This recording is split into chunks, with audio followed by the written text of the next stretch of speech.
When you and I got married, I remember this affection we shared. I wish I would have seen the need for you and I to protect our special place. It would have been a lot safer for you. I really don't know how I feel about this Kody and Janelle meetup. I am sort of the opinion that Kody knew who was likely to be gullible, and this is the person he started with. He knew that Janelle was the person who left him last, and so might have lingering feelings, unresolved feelings for him. Christine is married, she's completely moved on. Meri, he had abandoned her years ago, so there's no reason to think that she'll still harbor any feelings for him. But he knew that Janelle was the last to leave him, and so she might still have feelings for him, and so she's easier to manipulate. That's the impression that I get, because of the idea that he met up with her and was busy. Oh, I apologize for not saying that I love you. Okay, side eye. And then this conversation about her not feeling safe. Why do they always have to make Meri the villain, even when she's not there? Why always make her the villain? Why make it seem like you didn't protect her from the big bad wolf? I don't like it. And then with the Meri storyline, I think this is the slow introduction of Ron. I think this is the slow introduction of Ron. They're going to say she's tried everything else, everything has failed, but they must be seeing each other. That's the impression that I get. And I'm here for David supporting his wife, regardless of whatever's going on. So I'm so here for that. Anyway, hey there, thanks for stopping by. Welcome to my channel. If you're new here, don't forget to subscribe. Click the like button, turn on the notification bell for when I upload new videos, and definitely leave a comment. In this episode, I'll be reviewing Sister Wives, Season 20, Episode 11. So the season picks up with Meri and Amber. Obviously, they've gone for this speed dating event. I don't know how I feel about it, because it looked a bit orcs.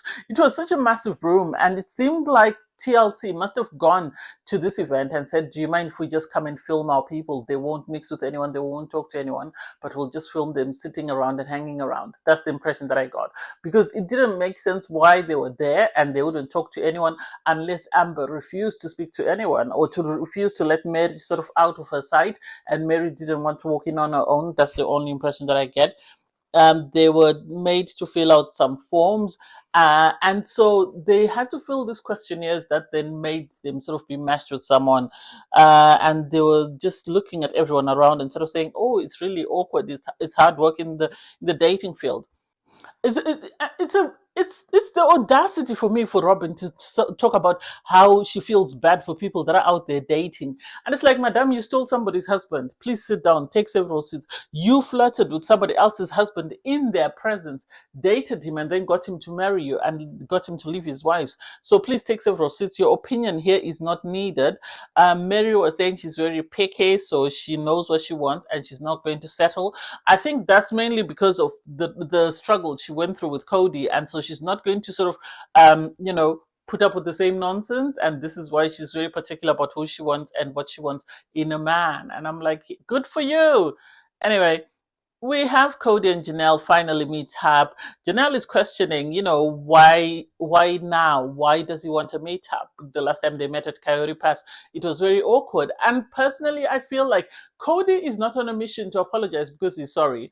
Kody is on a mission to sort of try and get the finances back, because he thought he could hold on to Coyote Pass until these two women gave up, and they didn't. So now that they have the money, he wants the money, and this is why he's sort of trying to make amends. That's the impression that I'm getting, that he's trying to make amends because he wants them to help him raise the other little children left in the family, as he said. But Robyn didn't help the other wives raise their children. She didn't even childmind, let alone provide financially. So I don't get it. Anyway, they meet up for their sit down. Janelle, well, she's sort of questioning the idea that why are we here? What are we doing? It's like, well, you're just here for the cameras. Kody's trying to make himself look good. Meri and Amber are at their speed date. They've been asked to take drinks and sort of just hang around for an hour before they're sort of matched. And it's like, Meri's there just for the show, just for them to get the footage they want.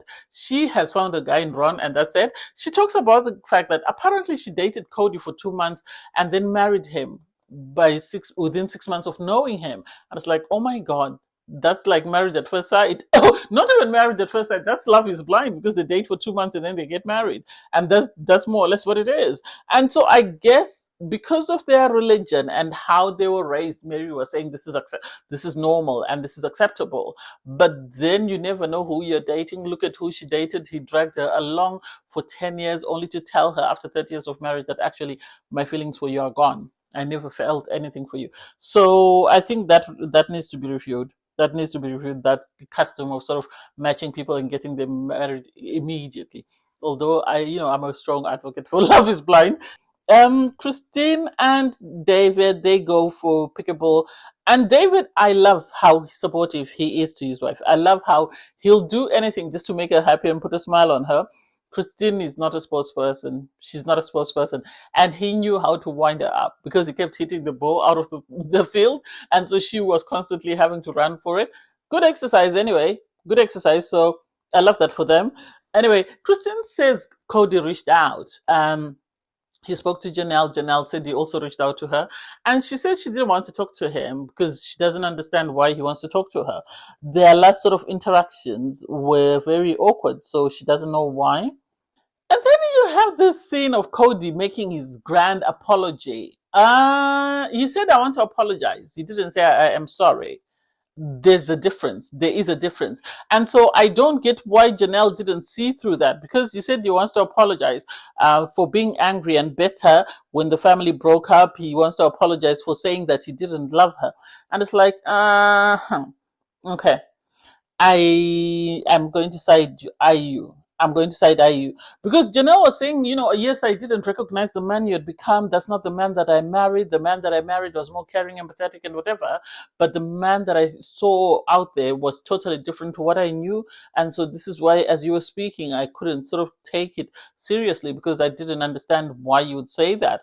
And it's like, Madam, you know why he was saying that. He was trying to protect his princess. So everybody else had to take a seat and and sort of succumb to whatever Kody was doing because this is what he wanted to do in order to say, his wife was amazing. And so I get him sort of apologizing, but I wish he had said, I'm sorry. I'm sorry for what I did. Because it sort of I don't know. It lacks the sort of emotional attachment you'd want his apology to carry. It's sort of him just doing it just for the sake of it, so that he looks like a good guy. I think because all his wives are sort of looking for a spiritual release. He's got his children not talking to him, and I think this is why he felt the need to say that. Janelle was saying, when we broke up, the thing I moaned the most was the loss of the family because this is something we had worked hard to build, and so losing that was very hard for me, and I moaned that for a long time. I was like, I don't know. I really don't know. And I don't understand why we have to continue to go through this conversation when we know that he's just doing it just for the TV. Anyway, they showed a clip in between that of Robyn malfunctioning. Robyn malfunctioned, as far as I'm concerned, she malfunctioned because the producer sort of asked her, the director asked her, how would you react if one of the ex-wife wanted to return? This is not something she had planned for. This is not a question she was expecting. This is not something that she wants, although she sort of malfunctioned for a bit and then turned around and said, I'm trying not to process it because if I do, then I'll start crying and I won't be able to film because, this is something that I want. And it's like, you don't want them to come back. You want their money to come back. Say the truth. You want their money to come back. You don't want them to come back. So stop malfunctioning and stop pretending as though you really care that these women left. You didn't care about them when they're in the family. So the idea and the audacity to say you'd be happy for them to come back is ludicrous. Meri and Amber met up with Jenny, and finally we get to see why Jen has not been on camera. Because I kept wondering why she's not been on camera, and apparently her husband has been battling cancer on and off, and it seems, this time things are not going as great. And so they were talking about arranging a fundraiser for her, to raise money for her husband. There is treatments, there's things that he'll need, there's things Jen will need, if things go either way. So I get it, and it seemed really very well thought out because Meri, I think if she cares for someone, she will go all out to make sure that that person is happy, safe, and protected. So the idea that she did this and they were going to get people to sort of rent bikes from Jen's shop tells you that she really likes Jen as a person. They are very close, and so she's trying to do this. Seeing Jen cry was heartbreaking. because for her, this is something that she wasn't expecting. Meri spoke about Ron and the fact that Ron would be coming down to see her. He would be coming to meet her friends. I feel like Ron and Meri at this point were already dating. They were seriously dating. And this is why he was coming back to be on camera. I think she harvested the relationship away from the cameras until it was settled. And then she came back. And looking at Ron and David, they're two totally different people, which makes you question, why were these women with Kody if what they want is totally different? I know Meri and Christine came from the religion. And so I question people in the religion and sort of what they like to impose on other people as wants and needs. And then the bit that annoyed me, the bejesus, is the fact that you had Kody and Janelle. Janelle, having this chat in this cafe where they were sitting, and Kody saying to her, I wish I had loved you enough to protect you. I wish I had protected, our connection that we had, and sort of protected you from, all the bad things that were happening around you. You didn't feel safe.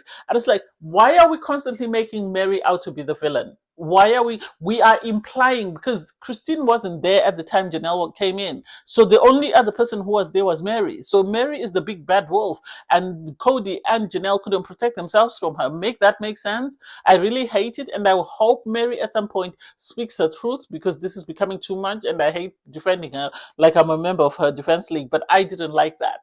If they had their issues in their marriage, that's what they should focus on. That's what they should heal on, and leave somebody else alone.